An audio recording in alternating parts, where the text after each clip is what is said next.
Aujourd'hui les soleils, mon cœur ne tiendra pas jusqu'à demain. Fais-de-moi un signe, un présent pour ma génération. Fais-de-moi un signe, une réponse aux questions des nations. Fais-de-moi un signe, une référence à la gloire de ton nom. Esprit de Dieu.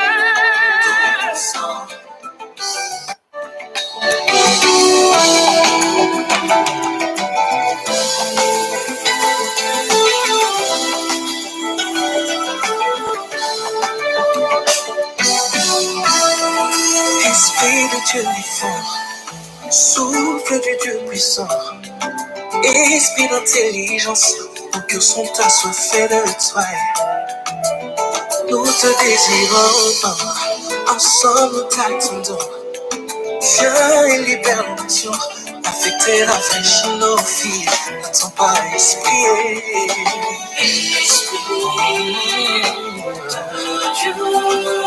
Dieu, enseigne-nous la faute de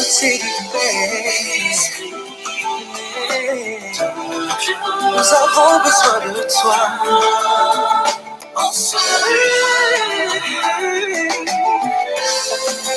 Esprit de Dieu,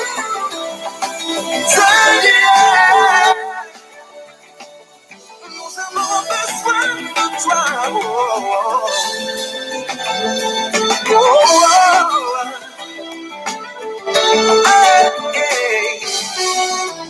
Toi l'enseignant par excellence, l'attendant de mon existence, l'ayant droit de ma révérence, à jamais ma référence.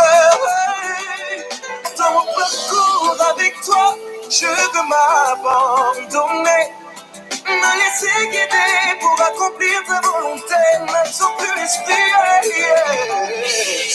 mon cœur a soif de toi, soif de toi.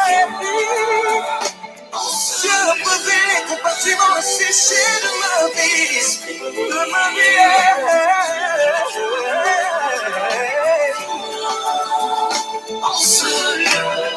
Oh, Esprit de Dieu, le paraclet, le consolateur des saints, nous tenons ensemble exprimant les besoins corporatifs de devoir. Nous l'obéissons ce qui a été promis à nos pères, afin d'assouvir le besoin que la création exprime. Nous voici ensemble réunis au sein de la chambre haute, aspirant à recevoir quelque chose de ta part. Poussé par la foi, mais le désir de te voir. Nous présentons à la source afin d'étancher notre soif. Esprit, portez-nous de ton sang. Esprit de Dieu, un peu d'être capacité de représenter valablement le royaume. Esprit, portez-nous de ton sang. Un peu d'être capacité de témoigner les merveilles de ton nom. S'il te plaît, descends. Esprit des soleils, s'il te plaît, descends. Aujourd'hui des soleils, mon cœur n'attendra pas demain. Papa, si tu déchirais les soleils, et que tu descendais, t'as le moyen de ton esprit. Yahweh, si tu déchirais les soleils, et que tu venais apporter ta signature de l'épée de ton vie. Shalom, shalom les héros du midi, shalom partout où vous êtes en train de nous suivre cet après-midi. Bienvenue dans les héros du midi, bienvenue partout où vous êtes en train de nous suivre la Vie Abondante Télévision, la Vie Abondante Radio. Que le Seigneur vous bénisse abondamment. C'est l'apôtre Hervé Boundia de la communauté Vie Abondante. J'ai la joie d'être avec vous et je vous salue tous au nom de notre Seigneur Jésus-Christ de Nazareth. Laisse-moi saluer toute la grande famille Vie Abondante Paris et dans le monde entier. Amen. Vous qui nous suivez, ma fille Nayanka Eva, comme que le Seigneur te bénisse, ma fille Jo, ma fille Corinne, ma fille Asita, ma fille Teresa, sois bénie, ma fille Henriette, sois bénie, ma fille Sandrine, ma fille Mariam, que le Seigneur te bénisse, ma fille Stéphanie, sois bénie, ma fille Steve, ma fille Esther, que le Seigneur te bénisse abondamment, abondamment, mon fils Kevin, ma fille Corinne, sois bénie, ma fille Marie-Lise, que le Seigneur te bénisse, et toi qui me suis, que je ne vois pas, amen, mais je sais que tu es en train de me suivre cet après-midi. Je salue aussi tous ceux qui nous suivent sur Facebook. Sois bénie, ma fille Pauline, que le Seigneur te bénisse abondamment. Et toi qui me suis sur la radio Vie Abondante, que le Seigneur te bénisse. Nous allons pouvoir partager rapidement. Amen. Nous allons parler d'un thème hyper important. Le vendredi, le Seigneur me met à cœur que nous entrons un peu en profondeur dans les affermissements sur la parole de Dieu. Amen. Un peu de la nourriture solide. Parce que nous avons mardi, mercredi, jeudi, vendredi. Mais vendredi, on va aller un peu dans la nourriture solide. Donc, vous comprendrez qu'aujourd'hui, nous allons creuser un tout petit peu, sortir un peu de ce qu'on a l'habitude d'entendre pour aller un peu dans la nourriture solide. Je pense que ça fait la deuxième année que nous avons les héros du midi et nous pouvons commencer à manger un peu un repas costaud. Amen. Pour que nous puissions grandir encore dans les Seigneurs. Donc aujourd'hui, nous allons parler de la divinité. Le vendredi, nous aurons à peu près 12 vendredis où nous parlerons de la divinité. Nous allons parler en profondeur de la divinité. Nous allons parler du Père, nous allons parler du Fils, nous allons parler du Saint-Esprit et nous allons découvrir tous les différents aspects de la divinité. Amen. Je pense que ça vous bénira abondamment, abondamment, abondamment. Que Dieu vous bénisse. Dans l'entretemps, nous allons pouvoir adorer le Seigneur pendant que nous partageons. Je te demande vraiment de partager cette émission. Partage abondamment. Nous ferons une très courte prière, mais je veux que tu partages. Partage avec moi pendant que nous sommes en train d'écouter cette adoration. Partage sur Facebook. Partage abondamment, mon ami.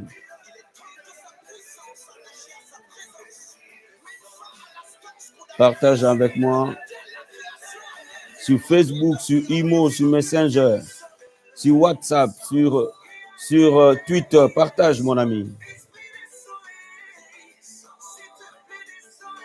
Si tu es venu pour la première fois à la Vie Abondante Télévision, nous te saluons et nous t'accueillons. N'oublie pas de t'abonner à la Vie Abondante Télévision et d'activer la cloche pour recevoir les différentes notifications parce que c'est ici que ça se passe. C'est la montagne où les vaincus d'hier deviennent des vainqueurs d'aujourd'hui. Nous qui étions vaincus hier, Dieu fait de nous des héros aujourd'hui par la révélation de sa parole. À lui, nous sommes plus que vainqueurs. Alléluia. Bien-aimé, partage, mon ami, partage.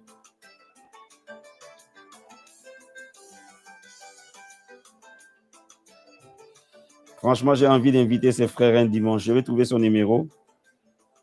C'est rare d'avoir encore de mélodies inspirées. C'est rare d'avoir encore de chansons où on sent la profondeur, où on sent la véracité de la doctrine. C'est devenu tellement rare. Donc vraiment que le Seigneur bénisse son ministère, notre bien-aimé Gambera, que le Seigneur bénisse vraiment abondamment. Je suis convaincu qu'il est une source de bénédiction pour tous ceux qui veulent œuvrer dans la puissance et dans la grâce de Dieu. Donc nous allons écouter l'onction de notre bien-aimé. Pendant que nous sommes en train de partager, partageons abondamment, abondamment, abondamment, abondamment. Partageons, mes amis. La révélation des fils de Dieu. Seigneur, voici une vie disposée à recevoir l'onction nécessaire à la fonction, afin d'être ce chariot transporteur du feu de l'évangile, de sorte à ce que Dieu soit manifesté en cette saison et que la gloire revienne à Jésus-Christ. Alléluia. Ton assemblée descend, un soif et je me tiens, que ton onction descende sur moi. Mon ami, partage. Partage ce moment. Fais bénéficier les membres de ta famille, tes amis, tes connaissances. Yes. Que ton onction descende sur moi. disposé, assoiffé, que ton onction descende sur moi. Oh, assoiffé, que ton onction descende sur moi. Lève les mains là où tu es. Posé, assoiffé, que ton onction descende sur moi. Nous sommes disposés, assoiffé, que ton onction descende sur moi. Père, laisse que ce moment nous puissions parler sous ton onction. C'est poussé par l'Esprit que les hommes ont parlé de ta part. C'est poussé par l'Esprit que nous parlons de toi. C'est poussé par l'Esprit que nous annonçons l'Évangile. Père, nous levons nos mains parce que nous avons soif. Nous avons soif de ta parole. Nous avons soif de ta présence. Nous avons soif de te connaître. La vie éternelle est celle de connaître toi, le véritable Dieu. Nous voulons que tu nous amènes cet après-midi dans les profondeurs. Nous voulons entrer dans les profondeurs de la révélation de ta parole. Quand l'Esprit de Dieu vient, il nous enseignera.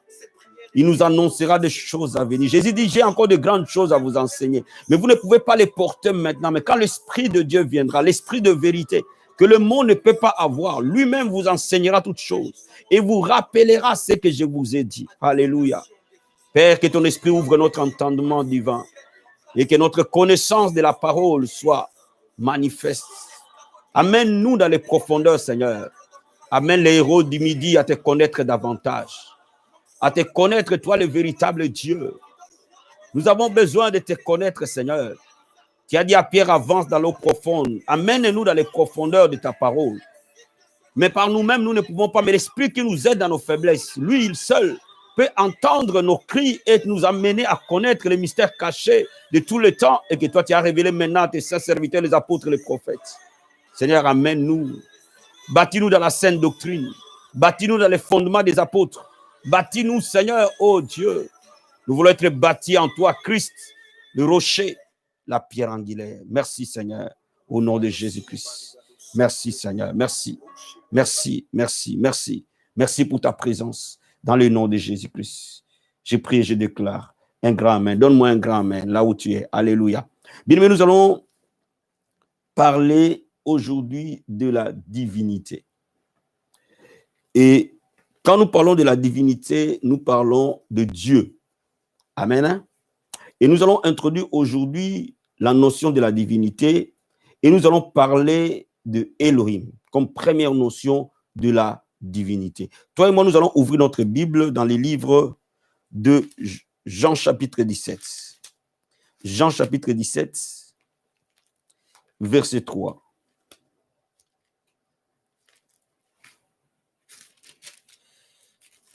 Le Seigneur dit quelque chose d'important. Jean chapitre 17, verset 3. La Bible nous dit ceci. Or, la vie éternelle, c'est qu'ils te connaissent, toi le véritable Dieu, et celui que tu as envoyé, ton Fils Jésus-Christ. La Bible dit la vie éternelle, c'est qu'ils te connaissent, toi le véritable Dieu, ou le seul vrai Dieu, et celui que tu as envoyé, Jésus-Christ. La vie éternelle, ce n'est pas le manger ni le boire. La vie éternelle, ce n'est pas les maisons, ce n'est pas les voitures, ce n'est pas les enfants, ce n'est pas les mariages, ce n'est pas les jets, ce n'est pas la nationalité. La vie éternelle, c'est connaître. C'est la connaissance révélée de Dieu. En d'autres termes, nous sommes sauvés par grâce. Et quand nous sommes sauvés, garder la vie éternelle en nous, garder la vie de Dieu en nous, est basé sur la révélation de Dieu. Plus nous sommes révélés de Dieu, plus nous saurons l'adorer, plus nous saurons prier, plus nous saurons marcher avec lui, plus nous pouvons nous rapprocher de lui, plus nous pouvons plaire à Dieu. Au fait, être enlevé n'est rien d'autre. Nous permettre de connaître, d'avoir une connaissance révélée de Dieu. Au fait, la mission de l'Église, c'est de nous faire des disciples.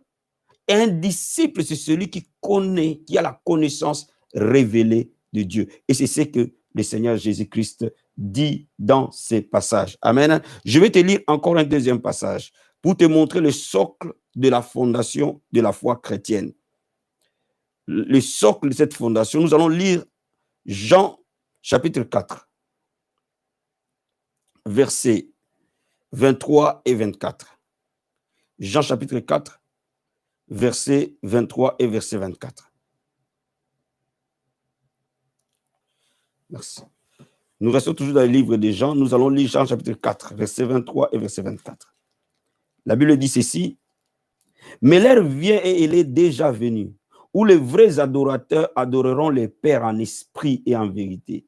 Et ce sont là les adorateurs que le Père demande. Car Dieu est esprit, il faut que ceux qui l'adorent en esprit et en vérité. Amen. Dieu cherche ceux qui l'adorent. Or, on ne peut adorer que ce qu'on connaît. Donc, la connaissance de Dieu est la clé de notre adoration. Ceux qui connaissent Dieu sont des adorateurs. Mais ceux qui ne connaissent pas de Dieu resteront dans les parvis, resteront dans les bords. Donc, ne pourront pas être des vrais instruments pour la gloire de Dieu. Dieu cherche quelqu'un qui peut l'adorer. Or, celui qui peut l'adorer, c'est celui qui le connaît, lui, le véritable Dieu. Donc, la révélation de Dieu, la révélation de la divinité est le soubassement de la vraie adoration. Comme l'Église est censée être le lieu d'adoration, donc l'Église est censée être le lieu de la révélation de Dieu. Donc le lieu où nous apprenons à bâtir une relation profonde, une intimité, une communion avec Dieu. Donc le fondement de l'Église, le fondement apostolique de l'Église est que les saints connaissent leur Créateur. Est-ce que je me fais comprendre? Quand nous quittons nos maisons, nous venons à l'église, c'est pour connaître Dieu. Point à la ligne. Toutes les autres choses sont des conséquences. Nous ne quittons pas nos maisons pour venir à l'église pour nous marier.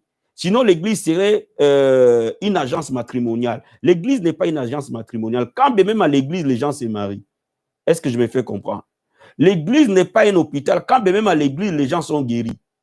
Est-ce que je me fais comprendre? L'église n'est pas un lieu de prospérité ou une école d'affaires ou un centre d'affaires. Quand même dans l'église, les gens sont bénis. Toutes ces choses sont des conséquences de la révélation de Dieu. Plus nous connaîtrons le Seigneur, plus nous aurons la révélation de sa personne, plus nous allons être plus proches de lui et lui être totalement agréable. Laisse-moi te donner encore l'importance de connaître la divinité. Matthieu chapitre 6, verset 9 à 10. Jésus dit ceci. Voici donc comment vous devez prier. Notre Père qui es aux cieux, que ton nom soit sanctifié. Que ton règne vienne, que ta volonté soit faite sur la terre comme au ciel. Que le nom de Dieu soit sanctifié. Vous voyez, une vraie prière consiste à adorer le nom et à élever le nom de Dieu. Ou alors, la vraie prière n'est rien d'autre qu'une relation entre l'homme et la divinité. Donc, la vraie prière, la vraie communion, c'est communier avec le Créateur. Et vous ne pouvez pas communier avec celui que vous ne connaissez pas. Ça, c'est la première de vérité. Est-ce que je me fais comprendre? Et Moïse comprenait cela. Moïse savait l'importance de connaître la divinité. Moïse savait l'importance d'avoir une connaissance précise de la divinité. Quand Dieu se révèle à Moïse dans Exode chapitre 3, Moïse pose à Dieu une question claire et précise. Une question clé, une question importante. Dans Exode chapitre 3, verset 13 à 14. Exode chapitre 3, verset 13 à 14. Et cette question, elle revient encore aujourd'hui et très fortement. Exode chapitre 3, verset 13 à 14. La Bible dit, Moïse dit à Dieu, j'irai donc vers les enfants d'Israël et je leur dirai, le Dieu de vos pères m'envoie vers vous. Mais s'ils me demandent quel est son nom, que leur répondrai-je? Dieu dit à Moïse, je suis celui qui suis. Et il ajouta, c'est ainsi que tu répondras aux enfants d'Israël. Celui qui s'appelle je suis m'a envoyé vers vous. Bien-aimé dans le Seigneur, Moïse savait que la connaissance de Dieu était la clé de la réussite de sa mission. Quand Dieu lui envoie, va libérer mon peuple, la réponse ou la question que Moïse pose à Dieu lui dit, mais oui, j'irai, c'est bien. Mais ils vont me poser la question, quel est ton nom? Pourquoi? Parce que Moïse savait que Dieu était un titre. Dieu est un titre, je reprends. Le mot Dieu est un titre, comme apôtre. Tu vois? Donc, quand tu m'appelles apôtre, quand je suis seul, je saurais que c'est de moi il s'agit. Mais supposons qu'il y a 4 apôtres ou 5 apôtres. Si tu appelles simplement apôtre, qui répond? Donc, derrière la notion de Dieu, il y a un nom de Dieu. Tu ne peux pas être en relation avec quelqu'un tout en ignorant son nom. Vous ne pouvez pas communier profondément avec la divinité sans avoir la révélation derrière les noms. Est-ce que je me fais comprendre? Donc, quand nous disons Seigneur, Dieu bénis-moi, Dieu guéris-moi, Dieu délivre-moi, laisse-moi t'expliquer que la Bible que je tiens dit qu'il y a plusieurs dieux. Il n'y a pas qu'un seul, il y en a plusieurs. Je vais te lire ces passages pour que tu comprennes. Donc, quand nous parlons de Dieu, nous parlons de titres. Tout ce qui est vénéré est Dieu. Vous voyez? Tout ce qui est vénéré a les titres de Dieu. C'est pour cela que dans nos ethnies, il y a des dieux de eau, il y a des dieux de ceci, il y a des dieux de bois, il y a des dieux qui adorent, il y a des gens qui adorent l'eau, il y a des gens qui adorent des animaux, il y a des gens qui adorent ceci ou cela. Vous comprenez? Dans le monde de l'esprit, beaucoup ont le titre de la divinité. Le nom Dieu est un titre. Mais derrière ces noms, il y a une identité révélée qui part de Genèse à Apocalypse. Dieu, chaque fois qu'il entrait en communion avec l'homme, il lui donnait son identité. Parce que le nom est une identité, est une distinction. Donc Dieu veut que quand il intervient dans ta vie, que tu saches que c'est lui et lui seul le véritable Dieu que nous adorons. Regarde dans le livre de 1 Corinthiens chapitre 8. Je vais te lire d'abord ce passage. 1 Corinthiens chapitre 8, verset 5. 1 Corinthiens chapitre 8, verset 5. La Bible dit ceci.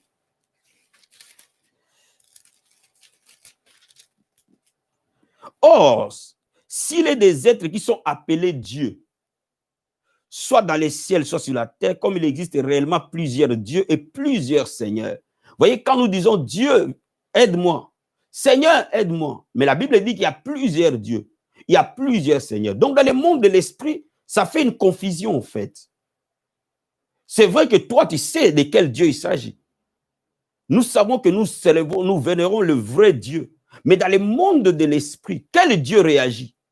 Quel Dieu répond? Vous voyez? Beaucoup de prières ne sont pas exaucées. Beaucoup des adorations ne sont pas d'adoration de parfait, de bonne odeur pour faire descendre la plénitude de l'onction de Dieu. Parce que simplement, ce sont des adorations d'ordre général. Des adorations non précises. Des adorations non ciblées. Quand vous connaissez la révélation de Dieu que nous servons, amen, vous saurez de quel Dieu il s'agit. Quand nous parlons de Jésus, il y a eu plusieurs Jésus dans la Bible. De quel Jésus nous parlons? Mais quand nous parlons de Jésus-Christ, ça c'est autre chose. Mais quand nous parlons de Jésus, de quel Jésus nous parlons? Voyez-vous? Donc il faut comprendre une chose, que quand vous êtes en train d'utiliser une terminologie, vous devez comprendre la profondeur de cette terminologie-là pour en tirer le maximum de bénéfices. Et c'est pour cela que Moïse dit à Dieu, quand j'irai là-bas et je leur demanderai, je leur dirai, Dieu m'a envoyé, ils vont me poser la question, quel est ce Dieu? Dieu dit à Moïse que je m'appelle celui qui suis m'a envoyé, je suis m'a envoyé. Donc Dieu décline son identité à Moïse. C'est la première fois que Dieu décline clairement son identité à Moïse. Il dit, il s'appelle je suis celui qui suis ou je suis. Donc, on voit là Dieu décliner deux identités. Il décline le même Dieu sous deux révélations.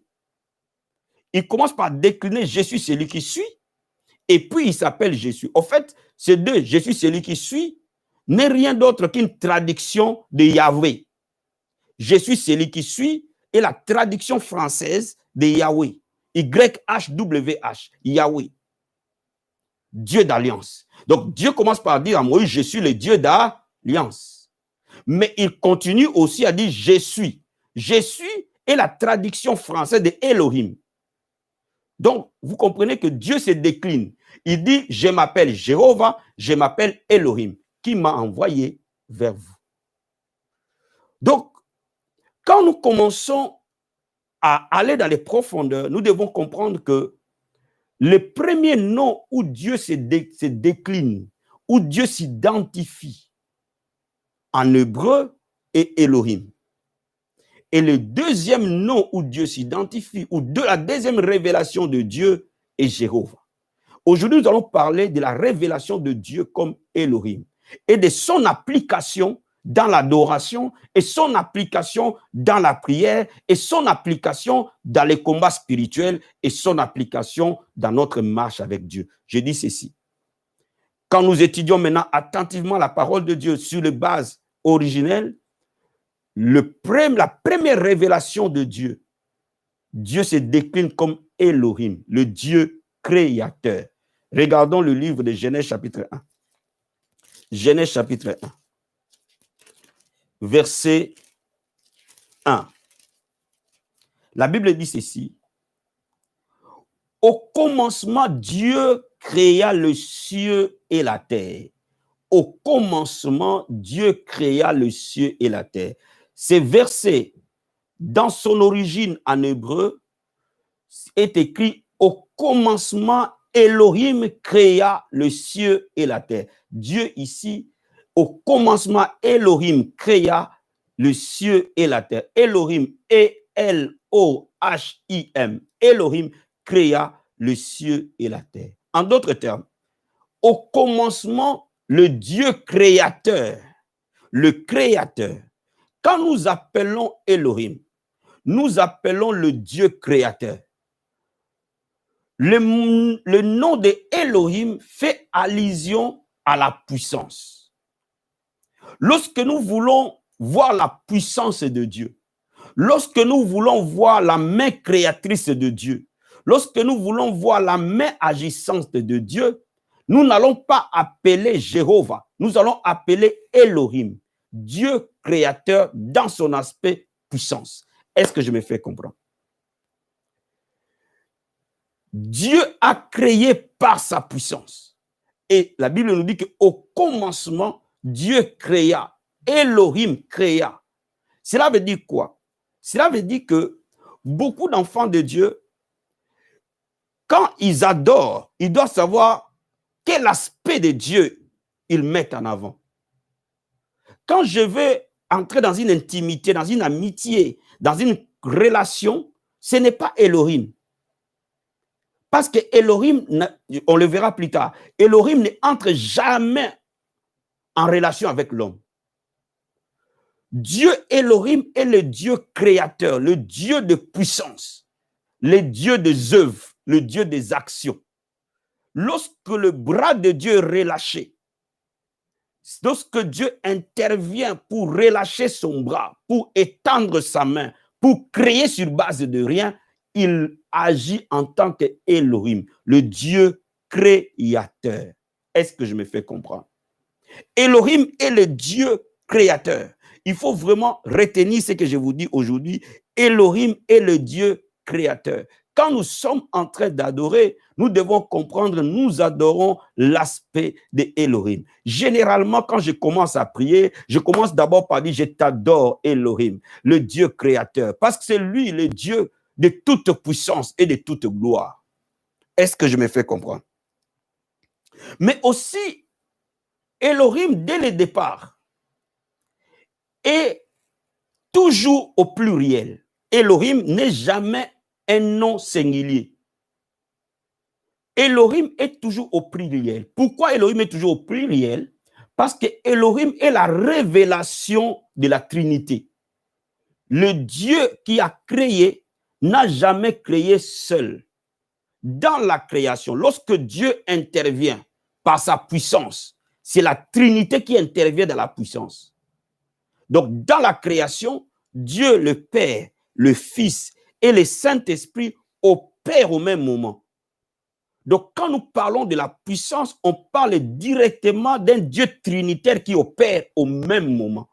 C'est pour cela que vous lisez dans les livres de Genèse, quand Dieu dit « faisons l'homme à notre image », il n'a pas dit « j'ai fait l'homme à mon image ». Il dit « faisons l'homme à notre image ». Donc, il s'adresse aux deux autres parties de la Sainte Trinité. Cela veut dire que le Père, le Fils et le Saint-Esprit, lorsque la puissance est relâchée, c'est la puissance qui opère dans la Sainte Trinité. Dieu crée dans la Sainte Trinité. Quand vous regardez très bien la Trinité, vous allez très bien la création, vous allez voir le Père opérer, le Fils opérer, le Saint-Esprit opérer. Laisse-moi d'abord t'expliquer ça. Regarde Genèse chapitre 1, verset 26. Puis Dieu dit, faisons l'homme à notre image, selon notre ressemblance, et qu'il domine sur les poissons de la mer, sur les oiseaux du ciel, sur les bétails, sur toute la terre, sur tous les reptiles qui rampent sur la terre. Cela veut dire, ici, c'est Dieu le Père qui parle. Faisons l'homme à notre image et à notre ressemblance. Cela veut dire que Dieu le Père parle. Regarde maintenant Dieu le Fils. Jean chapitre 1. Jean chapitre 1.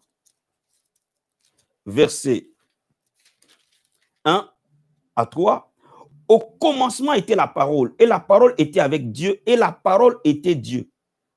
Elle était aussi au commencement avec Dieu, puis toute chose a été faite par elle, et rien de ce qui a été fait n'a été fait sans elle. Amen. Et la Bible nous dit au verset 12,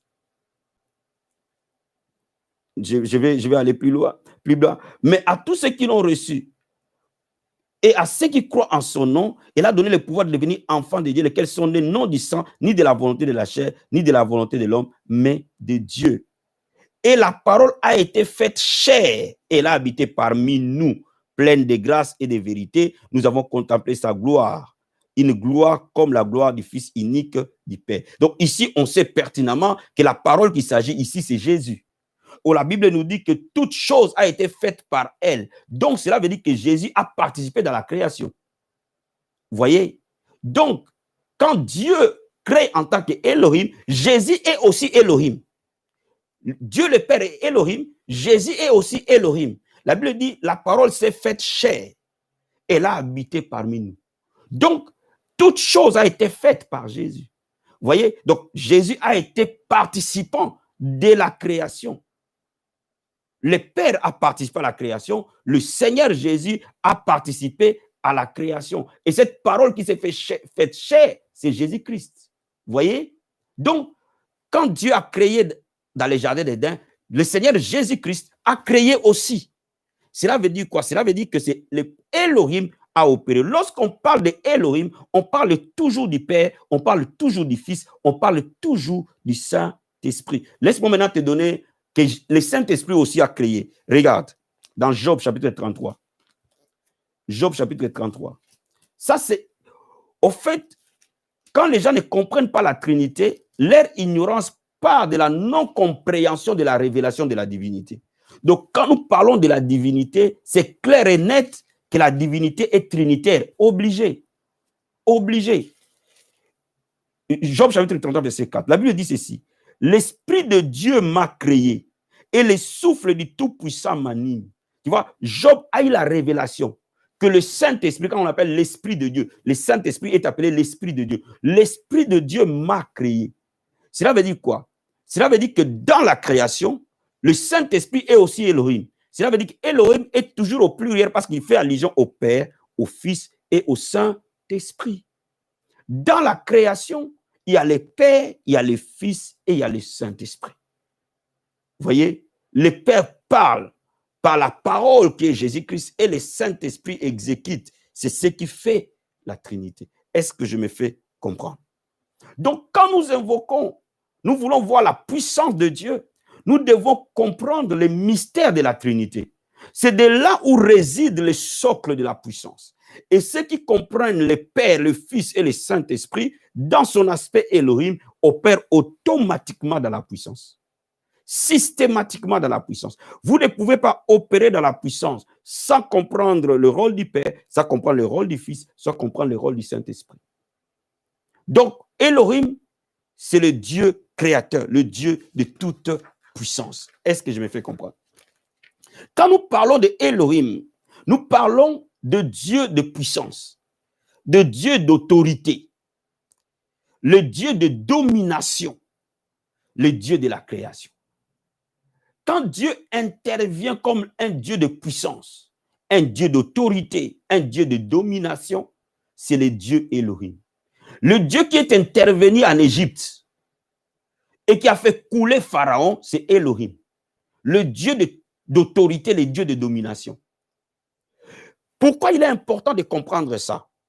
Parce que Elohim n'est pas un Dieu, il n'est pas la révélation liée à la compassion. Elohim ne manifeste pas la compassion. Elohim ne manifeste pas la relation, ni l'intimité, ni la communion. Dieu, quand il se révèle comme Elohim, il domine, il règne et il agit. Point. Est-ce que je me fais comprendre?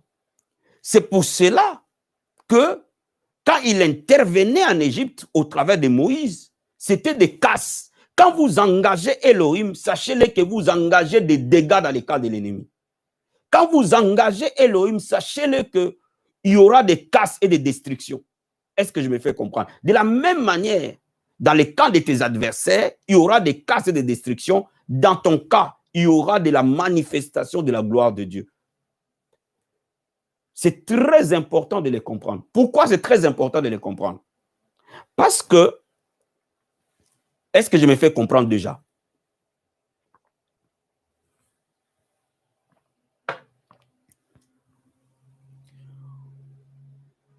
Elohim, quand il intervient, il n'intervient pas comme un Dieu avec qui nous avons besoin de la compassion, où nous pouvons nous entretenir avec lui. Il intervient pour agir, pour créer, mais aussi pour dominer, un Dieu d'autorité, un Dieu de puissance, mais aussi un Dieu de jugement.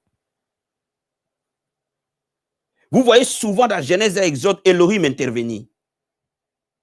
Beaucoup, beaucoup même, dans son aspect Elohim. Pourquoi? Pourquoi je te l'ai dit? Parce que dans la Bible, les anges sont aussi appelés fils de Elohim. Les anges sont des fils de Elohim. Mais nous sommes des fils de Jéhovah. Quelquefois, on nous appelle des fils de Elohim. Mais souvent dans la Bible, quand on parle de l'homme, l'homme comme moi, comme toi, dans la traduction de Dieu, nous sommes fils de Jéhovah. Mais quand on parle des anges, on les parle en tant que fils de Elohim. Regarde quand la Bible nous dit dans Job chapitre 38. Job 38, verset 7. Job chapitre 38, verset 7. Pourquoi je te l'explique? Job chapitre 38, verset 7. La Bible dit ceci: alors que les étoiles du matin éclataient en chant d'allégresse et que tous les fils de Dieu poussaient des cris. Les fils de Dieu ici est traduit en fils de Elohim. Quand on parle des anges, on parle de fils de Elohim. Pourquoi? Laisse-moi t'expliquer quelque chose de très important. Bien aimé, un ange n'a pas d'amour. Un ange n'a pas pitié. Un ange n'a jamais compassion. Voilà pourquoi dans les combats spirituels, quand nous engageons les anges, l'ange peut tuer ton père. L'ange peut tuer ton meilleur ami. L'ange peut tuer ta femme. L'ange peut tuer ton mari. L'ange peut tuer ton fils. Dès l'instant où il devient un obstacle au plan de Dieu, l'ange peut les frapper. Il n'a pas de compassion parce qu'il est le fils de Elohim. Donc, il ne reflète pas l'aspect compassion. Les anges sont là pour exécuter les ordres de Dieu et venir au service de saints, point à la ligne. C'est pour cela, quand nous prions, ou quand nous avons affaire au monde des ténèbres, souvent quand les gens viennent, papa, cette personne me fatigue, cette personne, je lui dis, oh, calme-toi, calme-toi, calme-toi. Parce que quand Dieu parfois intervient, quand les anges sont engagés, les anges ne connaissent ni ma femme, ni mes enfants, ni mon mari, ni les membres de l'église, ni mon adjoint, ni tout ce que nous avons fait ensemble. Quand ils viennent intervenir, ils viennent établir le royaume de Dieu, point à la ligne. On ne peut jamais communier avec les anges. Et c'est pour cela que la Bible interdit d'adorer les anges. On n'adore pas les anges. Ils sont à notre service. Donc, ils sont là pour exécuter des ordres. Les anges viennent exécuter les ordres. Point à la ligne. Il n'a pas de savoir c'est qui, c'est quoi. S'il est au service de l'apôtre V et que tu es au devant du chemin de l'apôtre V et que lui, Dieu lui dit dégage-le, il te dégage. Il ne va pas te poser la question, oh, ils ont fait 5 ans avec Hervé, ils ont fait 10. L'ange n'a pas de compassion. Cela veut dire quoi? Cela veut dire qu'il y a des dimensions de Dieu où la compassion n'est pas. Et c'est pour cela que parfois, la maison de Dieu peut être une maison de jugement. Pourquoi? Parce qu'il y a des moments, Elohim apparaît. Mais vous allez voir, quand Jéhovah apparaît, Jéhovah regarde. Il dit, oh, pitié. Parce que Jéhovah est rattaché à la croix. C'est le Dieu d'alliance. La compassion, la miséricorde. C'est pour cela que je suis en train de t'expliquer, de comprendre la nuance. Il faut bien comprendre la nuance. Quand vous comprenez la nuance, vous saurez comment vivre. Et vous saurez à chaque moment où vous êtes en train d'engager des combats spirituels, de certains combats où tu ne peux pas aller. Je vais donner un exemple. La Bible dit, vous ne laisserez pas vivre la sorcière. Vous ne laisserez pas vivre la magicienne. Amen. Vous ne laisserez pas vivre la sorcière. La Bible déclare, celui qui vous touche la prunelle de mon œil. Il y a des déclarations dans la Bible. Quand vous les engagez, vous devez savoir de quoi vous faites. Quand je dis Seigneur, la Bible déclare que tu ne laisseras pas vivre la sorcière ni la magie. Et si ta mère est sorcière? Attention. Donc, l'ange viendra exécuter la parole de ta bouche. Mais il ne va pas se poser la question que celle-là, c'est ma mère, celle-là, celui-là, c'est mon père, celui-là, c'est mon fils. Donc, c'est pour cela qu'il est important de comprendre que l'homme n'entre jamais en communion avec Elohim. Et c'est là où la crainte de Dieu est capitale. Et c'est pour cela qu'il faut avoir la crainte. Et c'est pour cela qu'on dit la crainte de Dieu. La crainte. Parce que l'homme doit craindre Dieu. Parce qu'il y a des moments, Dieu intervient comme un Dieu de jugement. Il n'intervient pas comme un Dieu de compassion. Est-ce que tu es en train de me comprendre cet après-midi? Est-ce que tu me comprends clairement? Donc, il faut que tu comprennes ça. Il faut que tu comprennes ça. Donc, comprends très bien que quand nous parlons du combat de l'esprit, quand nous parlons de l'armée de l'Éternel, quand nous engageons la bataille, nous engageons Elohim. Mais quand nous parlons de la relation, nous parlons de l'intimité, nous parlons de la communion, nous parlons de Jéhovah qu'on verra le vendredi prochain. Donc aujourd'hui, quand Dieu intervient comme le Dieu créateur, il intervient nécessairement comme un Dieu d'autorité, un Dieu de puissance, un Dieu de domination. C'est pour cela que la puissance de Dieu, là où elle se manifeste, nous devons avoir la crainte. Je dis toujours, une église où il y a la puissance, c'est une église parfois où le jugement n'est pas loin. Quand vous voyez Dieu œuvrer avec puissance, craignez-le. Quand Dieu intervient dans la puissance, il faut le craindre. Ou quand Dieu commence à vous utiliser avec puissance, vous devez le craindre. Parce que vous êtes en communion avec Elohim.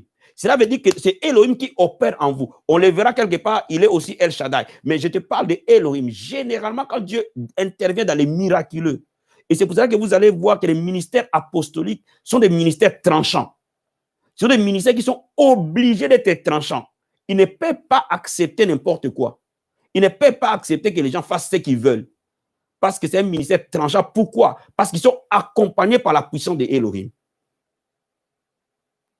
Donc, il faut comprendre cela quand vous adorez, quand vous priez, quand vous déclarez, Seigneur, laisse ta gloire descendre, laisse ta puissance se manifester, que le monde sache que tu es Dieu, que mes ennemis voient que tu m'as appelé. Hey, c'est bien, mais il faut savoir que tu invoques le Dieu qui n'a pas compassion.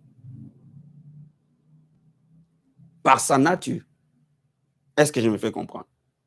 Ça, c'est la première révélation que l'homme doit comprendre et savoir. Maintenant, quand Dieu crée, on voit ici dans Genèse chapitre 1, c'est-à-dire que Elohim, quand il a créé deux choses. Il a créé, Genèse, je reviens, Genèse chapitre 1, verset 1. Quand Dieu a créé, il a créé le ciel et la terre. La Bible n'a pas dit Dieu a créé le ciel et la terre. La Bible dit Dieu a créé le ciel et la terre. Cela veut dire que dans la création de Dieu, il y a deux grands domaines. Il y a les domaines terrestres et les domaines célestes au pluriel. Donc, en d'autres termes, il y a les domaines visibles. Dans les domaines visibles, on voit tout ce qui est apparent sur la terre. Mais Dieu a aussi créé les domaines invisibles, qui n'est pas apparent. Et là, nous entrons dans les sphères des ciels. Et quand nous entrons dans les sphères des ciels, nous voyons un ciel apparent, mais nous voyons deux ciels non apparents. Cela veut dire quoi? Dans la création, Dieu a créé la terre, le monde visible, et dans le monde invisible, il y a le deuxième et il y a le troisième ciel. Et c'est pour ça que la Bible nous appelle le ciel. Et l'apôtre Paul dit, j'ai été ravi jusqu'au troisième ciel. Et j'ai été en contact avec les révélations qu'il n'est pas donné à l'homme de voir.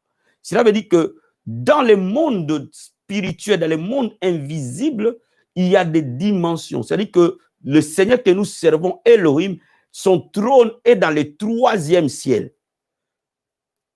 Et c'est là où le trône de Dieu est établi. Le troisième ciel symbolise sa hauteur et sa puissance. Pourquoi on le dit au troisième ciel? Parce qu'il est le Dieu tout-puissant. Et il est souverainement élevé, très élevé que toute chose. Mais le deuxième ciel, et c'est là où Satan et ses anges ont été déchus. Pourquoi il faut comprendre les sphères du ciel? Parce qu'il y a certains combats que tu traverses. Ce n'est pas que tes prières n'ont pas été exaucées. Mais toute intervention angélique engage un combat. Pourquoi? Parce que les anges viennent du troisième ciel pour intervenir sur la terre. Ils sont nécessairement obligés de passer par le royaume des ténèbres pour arriver sur la terre. Donc, ça veut dire que le monde visible est d'abord environné du royaume satanique avant d'être dans le royaume de Dieu. Donc, nécessairement, quand il prie, quand tu adores, que tu demandes à Dieu d'intervenir ou pas, tu engages nécessairement un combat. Et laisse-moi maintenant t'expliquer. La victoire des saints réside à une chose, la persévérance. Comme Daniel a persévéré pendant 21 jours. Cela veut dire quoi? Cela veut dire que la prière est basée sur une chose, être ferveur. Être fervent d'esprit, être persévérant. Pourquoi? Le jour où tu es né de nouveau, tu es dans un combat, que tu le saches, que tu ne le saches pas, que tu l'acceptes, que tu ne l'acceptes pas. Il n'y a pas de croix rouge, il n'y a pas possibilité d'être croix rouge. Ce n'est pas possible. Parce que tout exaucement qui me viendra du ciel doit traverser le royaume des ténèbres pour m'atteindre. Donc, nécessairement, le diable cherchera à s'opposer d'une manière ou d'une autre à l'exaucement. Et l'unique manière que les anges que Dieu envoie vers nous agissent, c'est lorsque nous sur la terre, nous prions. La Bible dit, je vous donnerai les clés du royaume. Et ce que vous ouvrez sur la terre, dans les ciels sera ouvert. C'est pour cela que, frère, il n'y aura jamais réveil sans que l'église ne prie sans cesse. Il n'y aura jamais croissance de l'église tant que les gens n'intercèdent pas sans cesse. Il n'y aura jamais le salut des païens tant que nous ne prions pas sans cesse. Il n'y aura jamais de guérison, de délivrance, de restauration sans qu'il n'y ait pas des gens qui intercèdent. Et voilà pourquoi Dieu cherche un homme, une femme qui se tient à la brèche et qui prie. Cela veut dire quoi? Cela veut dire que dans la création, le Dieu créateur, Elohim, a établi le monde physique environné du royaume des ténèbres et environné par-dessus du royaume céleste. Est-ce que je me fais comprendre? Quand Satan a été déchu, il est venu occuper le deuxième ciel que Dieu avait créé. Et nous l'étudierons quand nous allons étudier la délivrance approfondie et le combat spirituel approfondi. Donc, je suis en train de t'expliquer quelque chose de très important. Et c'est pour cela que les saints, lorsqu'ils prient la prière de la foi, généralement la prière de la foi engage le Dieu Elohim. La prière d'adoration, des actions de grâce, la prière de remerciement, de louange d'action de grâce, nous fait entrer en contact avec le Dieu d'alliance. Mais lorsque nous déclarons, nous décrétons, nous engageons Elohim. Et c'est pour cela que quand nous confessons la parole et nous décrétons, les choses se passent. Est-ce que je me fais comprendre? Voilà pourquoi je suis venu te dire quelque part aujourd'hui. Quand tu adores, moi j'aime toujours commencer mon adoration en citant les noms de Dieu. Et nous allons les connaître un à un. Et la révélation du nom de Dieu a changé ma vie de prière, a transformé complètement mon intimité avec Dieu. Parce que mon esprit comprend chaque action, chaque parole que je sors de ma bouche dans la prière. Quand je te dis, je t'adore Elohim, je t'adore Jéhovah, je t'adore El Shaddai, je t'adore Adonai, je t'adore Jéhovah ceci, Jéhovah cela. Pourquoi tu le dis? Et pourquoi il est important de le dire dans leur base originelle? C'est très important. Parce que quand je dis simplement Dieu, je ne sais pas quelle révélation de Dieu opère. Mais quand je sais de quelle révélation de Dieu qui opère, quand je comprends cela, la gloire de Dieu se manifeste. Cette année, c'est l'année de l'accomplissement. N'oubliez pas que la puissance de Elohim va opérer au milieu de nous. Vie abondante. N'oubliez pas que là où la puissance opère, il faut avoir la crainte. N'oubliez pas cette vérité-là. Là où la puissance de Dieu est en train d'agir, ayez la crainte. Ayez la crainte. Ayez la crainte.